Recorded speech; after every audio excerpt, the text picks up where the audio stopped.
नमस्कार दोस्तों। जैसा हम सबको विदित है कि 29 जुलाई 2020 को केंद्र सरकार के मंत्रिमंडल के द्वारा नई शिक्षा नीति को मंजूरी दे दी गई है, स्वीकृति दे दी गई है। अभी नई शिक्षा नीति लागू नहीं हुई है, मंत्रिमंडल द्वारा मंजूरी मिली है। इस नई शिक्षा नीति की क्या क्या विशेषताएं हैं, क्या क्या कमियां हैं और शिक्षक बनने के लिए प्रयासरत साथियों के लिए, दोस्तों के लिए किस प्रकार से नई शिक्षा नीति उनको प्रभावित करती है, इन सब के बारे में हम जानेंगे आज के इस वीडियो में। आइए देखते हैं नई शिक्षा नीति की क्या क्या विशेषताएं हैं। नई शिक्षा नीति 34 साल बाद में देश में एक नई शिक्षा नीति आई है। 1986 में राजीव गांधी जी के प्रधानमंत्रित्व काल में नई शिक्षा नीति 1986 आई थी, जिसमें पीवी नरसिम्हा राव के प्रधानमंत्री रहते समय में 1992 में कुछ संशोधन किए गए थे। इसके बाद समय की मांग को देखते हुए, बदलते हुए ज़माने को देखते हुए, विश्व को देखते हुए, तकनीक को देखते हुए नई शिक्षा नीति की आवश्यकता महसूस की गई। इस हेतु 2015 में केंद्र सरकार द्वारा एक समिति गठित की गई। समिति ने 1 वर्ष में अपनी रिपोर्ट दी।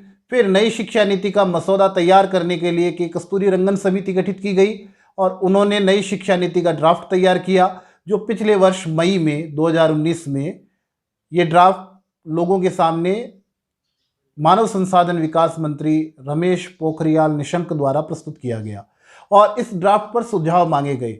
लगभग 2 लाख से अधिक सुझाव मानव संसाधन विकास मंत्रालय को प्राप्त हुए और 29 जुलाई 2020 को मानव संसाधन विकास मंत्रालय के द्वारा शिक्षा मंत्री, जो कि अब मानव संसाधन विकास मंत्रालय अब शिक्षा मंत्रालय बन गया है, तो MHRD मिनिस्टर द्वारा नई शिक्षा नीति, जो कि केंद्र सरकार द्वारा जारी की गई है, केंद्र सरकार द्वारा मंजूर की गई है, उसको लोगों के सामने रखा गया है। इस नई शिक्षा नीति की क्या क्या विशेषताएं हैं, आइए जानते हैं।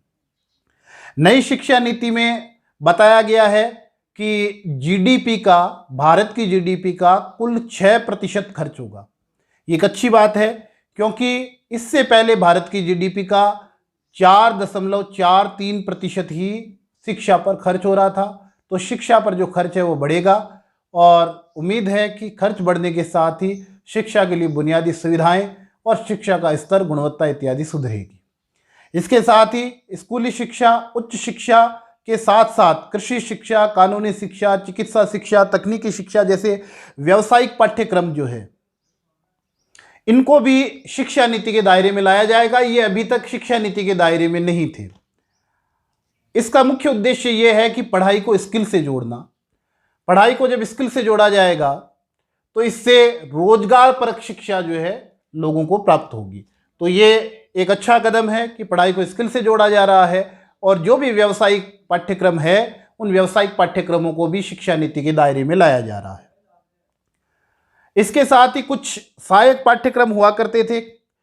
आर्ट है, म्यूजिक है, क्राफ्ट है, स्पोर्ट्स है, योगा है। तो अब इनको मुख्य विषयों की तरह, मुख्य पाठ्यक्रम की तरह शामिल किया जाएगा नई शिक्षा नीति में और इन पाठ्यक्रमों में भी पढ़ाई करके व्यक्ति डिग्री ले सकता है, डिप्लोमा ले सकता है, सर्टिफिकेट ले सकता है, इन फील्ड में अपना कार्य कर सकता है। यदि किसी विद्यार्थी के किसी कारणवश, और इसका सबसे ज़्यादा फायदा महिलाओं को होने वाला है, लड़कियों को होने वाला है, कि शादी वगैरह के चलते उनकी पढ़ाई बीच में छूट जाती है। यदि पढ़ाई बीच में छूटती है तो भी उनकी जो की गई पढ़ाई है वो बर्बाद नहीं होगी।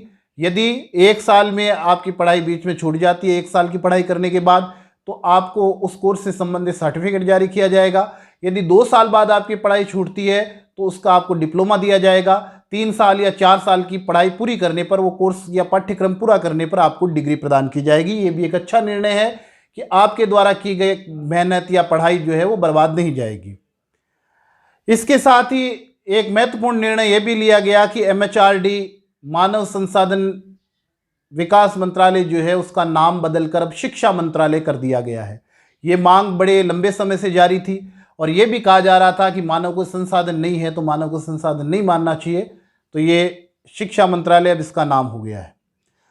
नई शिक्षा नीति में शिक्षकों के प्रशिक्षण पर, ट्रेनिंग पर विशेष जोर दिया गया है। तो ये अच्छी बात है कि शिक्षकों की ट्रेनिंग ज़्यादा से ज़्यादा होगी तो वो अच्छी शिक्षा प्रोवाइड करवा पाएंगे। नेशनल करिकुलम फ्रेमवर्क तैयार किया जाएगा नई शिक्षा नीति के अंतर्गत। तो इस नए एनसीएफ में क्या क्या होगा तो ये तो आने वाला समय बताएगा, लेकिन फिर भी समय की तो यही मांग है कि जो नया एनसीएफ है, नेशनल करिकुलम फ्रेमवर्क, वो तैयार किया जाए और इसको भी इसमें शामिल किया गया है। बोर्ड परीक्षा के तनाव को कम करने का प्रयास किया गया नई शिक्षा नीति में।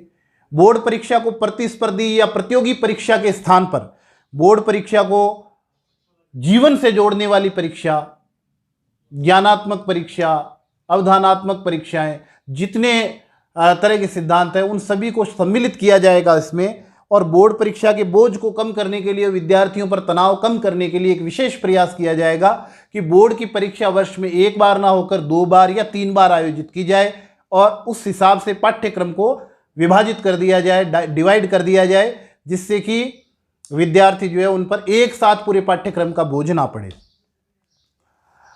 इसके साथ ही जो स्कूलों का रिपोर्ट कार्ड है या मार्कशीट है उसमें लाइफ स्किल को भी जोड़ा जाएगा। यदि आपने कोई व्यवसाय सीखा है, कोई स्किल सीखी है, तो उसको उस मार्कशीट में, उस रिपोर्ट कार्ड में दर्ज किया जाएगा। बड़ा दिलचस्प है ये भी, और उसके आधार पर आप आगे अपना काम पढ़ाई पूरी करने के बाद में कार्य कर सकते हो। एक बहुत ही महत्वपूर्ण प्रावधान इस नई शिक्षा नीति में और किया गया है। सन 2030 तक नई शिक्षा नीति के अंतर्गत 100% नामांकन का लक्ष्य रखा गया है। अभी जो नामांकन है वो पूर्णतः 100% नहीं है, तो 100% नामांकन के द्वारा साक्षरता दर में वृद्धि करने का प्रयास किया जा रहा है। एक एजेंसी है नेशनल टेस्ट एजेंसी, इसके द्वारा एक परीक्षा आयोजित होगी जो विश्वविद्यालयों में प्रवेश के लिए परीक्षा आयोजित ये एजेंसी करेगी, एनटीए करेगी। इसके साथ साथ राष्ट्रीय शिक्षा आयोग का भी गठन किया जाएगा और जितने अन्य आयोग वगैरह इनको समाप्त किया जाएगा, यूजीसी वगैरह को, तो राष्ट्रीय शिक्षा आयोग का गठन किया जाएगा। और इसके गठन का मुख्य उद्देश्य है कि भारतीय ज्ञान पद्धति को नई शिक्षा नीति में जोड़ना।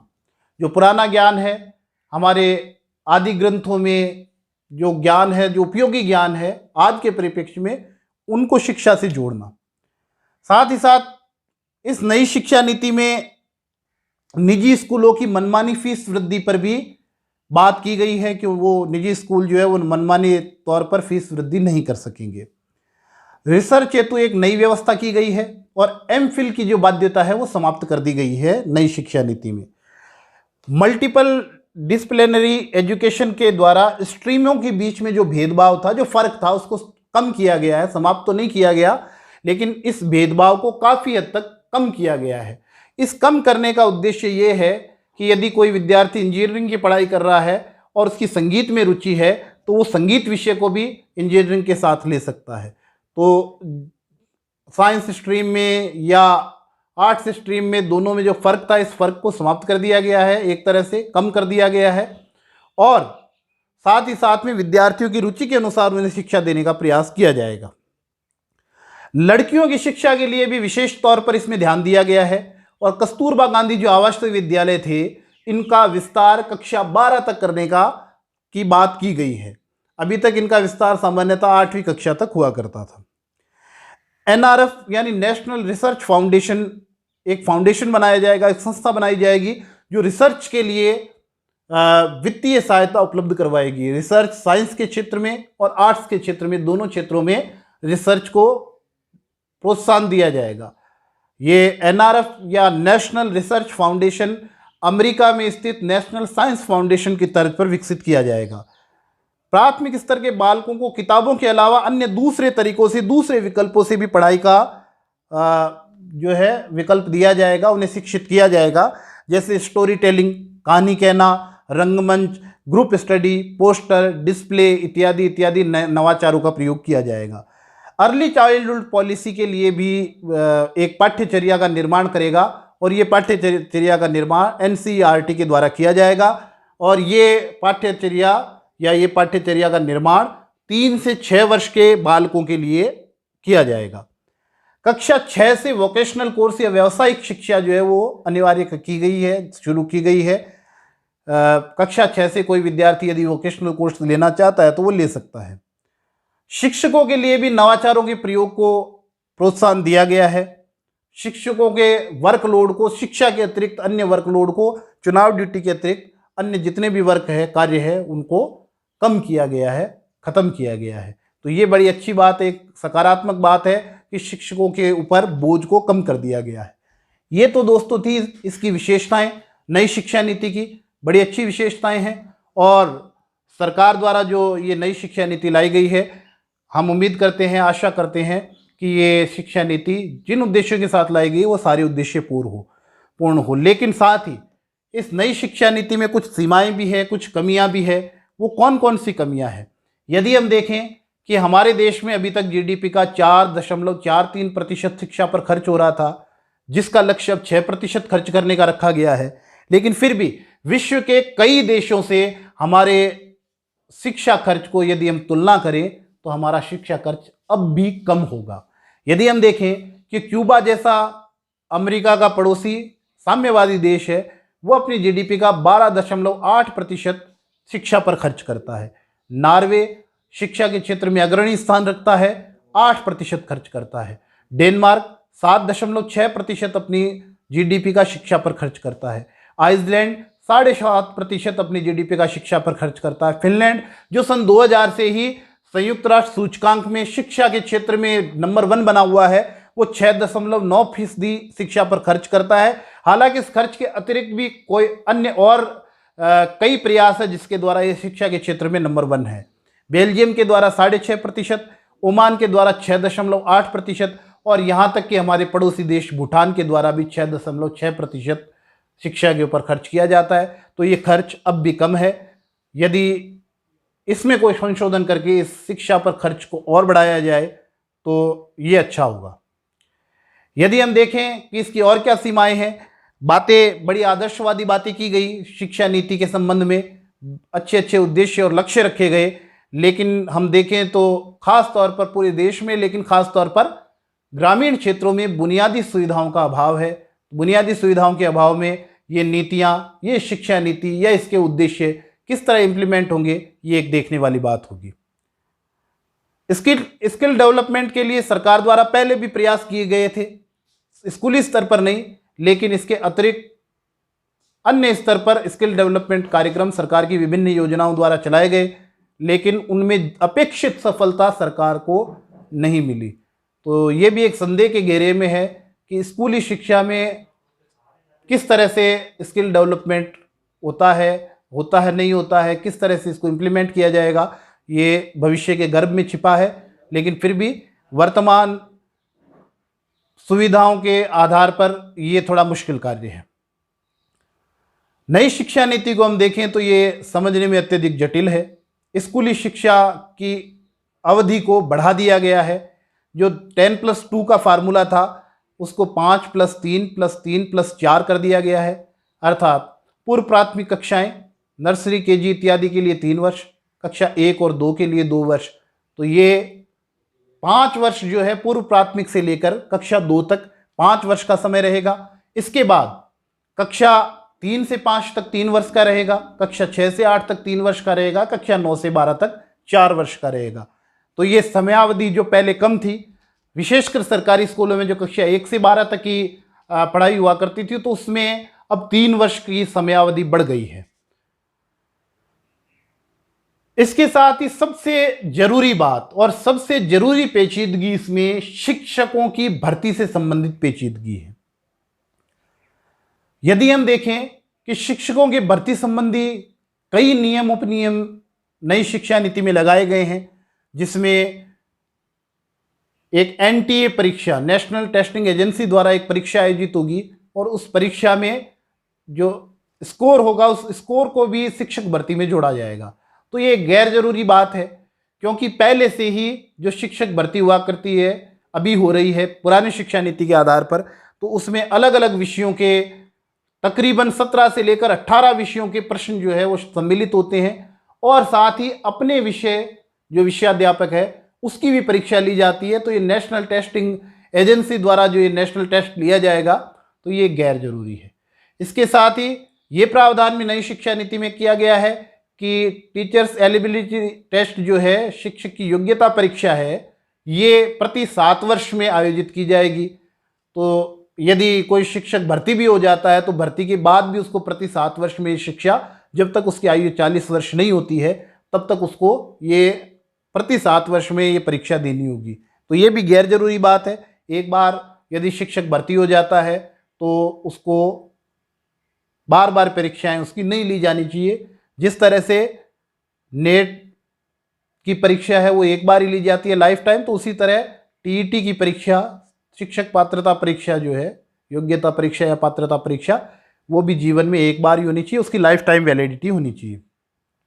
इसके साथ ही डेमो या साक्षात्कार पद्धति भी इसमें एक और चरण जोड़ा गया है कि शिक्षक को डेमो भी देना होगा या उसका साक्षात्कार भी लिया जा सकता है।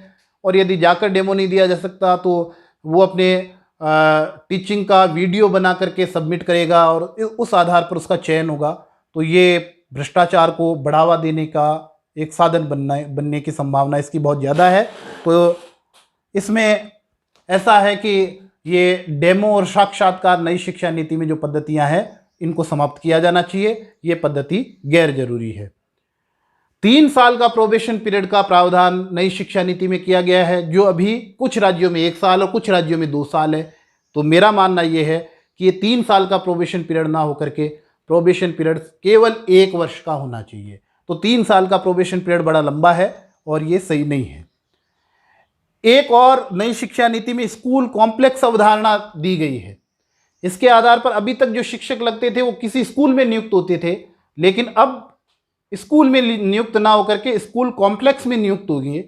यानी किसी क्षेत्र विशेष, गांव विशेष, एरिया विशेष की कई स्कूलों का एक नोडल विद्यालय होगा, उसमें उनकी नियुक्ति होगी और एक विषय पढ़ाने वाला शिक्षक अपने नोडल के अंतर्गत आने वाले जितने विद्यालय हैं उनमें घूम घूम करके वो अपना विषय पढ़ाएगा। कि वो एक दिन में घूम कर पढ़ाए या किस तरह से उसका प्रावधान आगे नियम उपनियम बनाए जाएंगे, या वो एक दिन इस विद्यालय में जाए या दूसरे दिन इस विद्यालय में जाए।